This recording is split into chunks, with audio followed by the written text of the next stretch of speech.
If you're a parent in Kenya, you already know that planning for your child's education, it's one of the biggest financial mountains you'll ever climb. And right at the base of that mountain is a huge and often really confusing question. What is the absolute best way to save and invest for it? So we get this question all the time.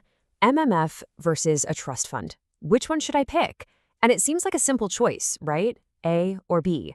But what if I told you that's completely the wrong question to be asking? Let's get into it. You see, the real decision here isn't about which product to choose. It's a choice between two totally different strategies. On one hand, you could focus on returns only, just growing the money and kind of hoping for the best. Or are you planning for protection and continuity, making sure that education happens no matter what life decides to throw your way? This right here, this is the heart of smart education planning. Now, to really get the difference, we have to ask a really tough question. Think of this as the ultimate stress test for any education plan you have. What happens to that fund, and more importantly, to your child's education, if you are suddenly not in the picture anymore? This slide gets right to the core of it, what each of these was actually built for.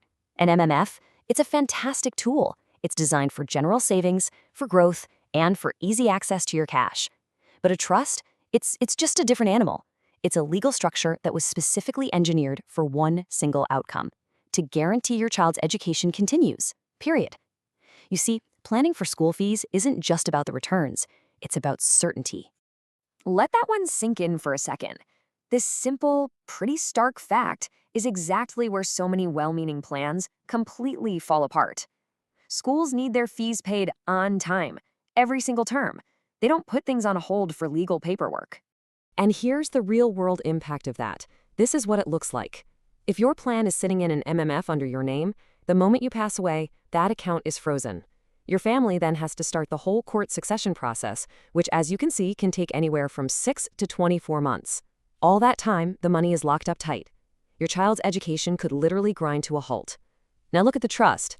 It just keeps going, completely uninterrupted. The trustees step in, they pay the school fees on time, no courts, no drama, no delays. Okay, there's also a really critical legal detail to understand here. In Kenya, a minor, your child, cannot legally own or control the funds in an MMF. So what does that mean? It means another adult has to be in charge. And unfortunately, that opens the door to potential misuse of the money, or even family fights. A trust, on the other hand, is built from the ground up specifically for minors. It's professionally managed by trustees who have a legal duty, a fiduciary duty, to act in your child's best interest. It just removes all that temptation and protects the money.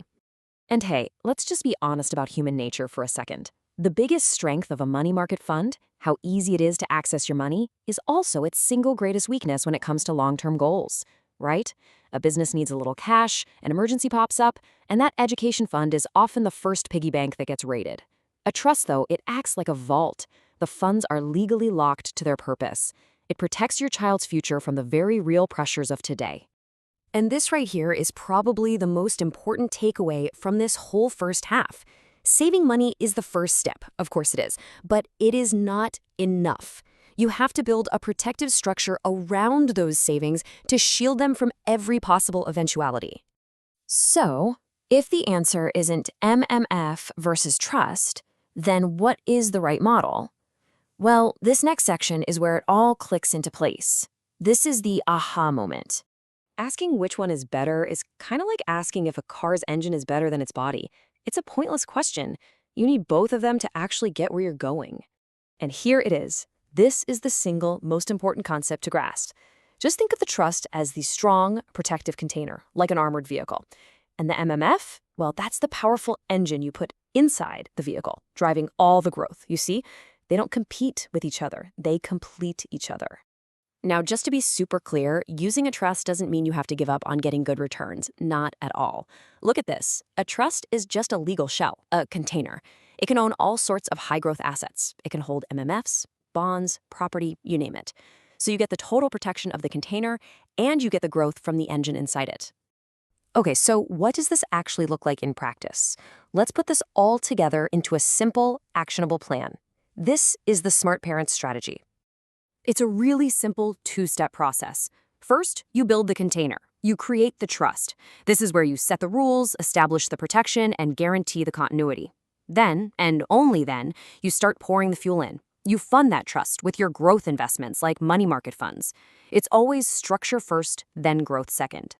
So what's the end result of doing it this way? Well, you get the best of all worlds. Your money grows, absolutely. Your child's education is guaranteed, no question. Your kids are legally and financially protected.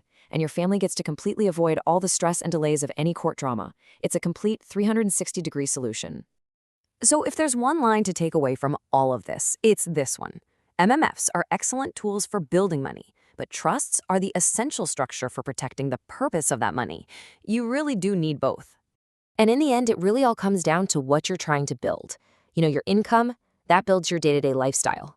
But it's structure, smart, deliberate, protective structure that builds a true, lasting legacy for your children.